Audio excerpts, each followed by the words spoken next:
Maayong hapon, mga igsuon, karong adlaw, piyesta ni Senyor Santiago, Saint James the Greater, usa sa mga apostoles ni Kristo. Maupoy patron sa Dapitan City, kung asa ko giordinahan sa pagkapari. Mautong gitagaan ko nila og t-shirt, kini simbolo ni Saint James, ug kining kamino, nagpahinumdum ni sa lisod nga biyahe apan gakalayo nga pagsangyaw ni Santiago sa pulong sa Dios hangtod nga siya gipatay. Apan sa dili pa ta maghisgot sa bag-ong Santiago diri sa Taskaraang Santiago nga naas ebanghelyo. Ang ilang mama mihangyo kang Kristo nga kun maghari na siya ipatapad ang iyang anak nga si Santiago ug si Juan. So ilang gisakyan ang kasikat ni Jesus. Gusto pud silang nasbabaw.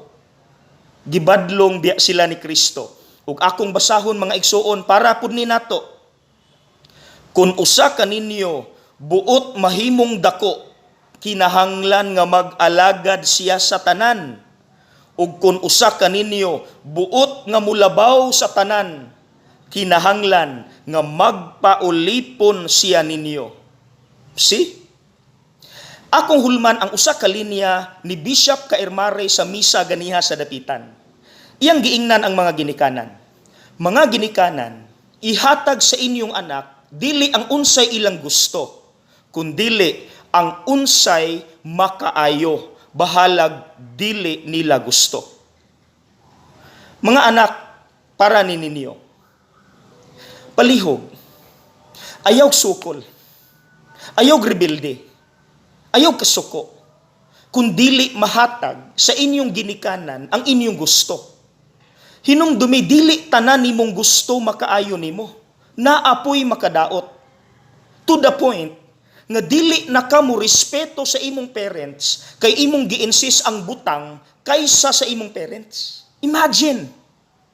Now, hinumdumi ang giingon ni Kristo diri sa ebanghelyo nga dapat tang magpaubos.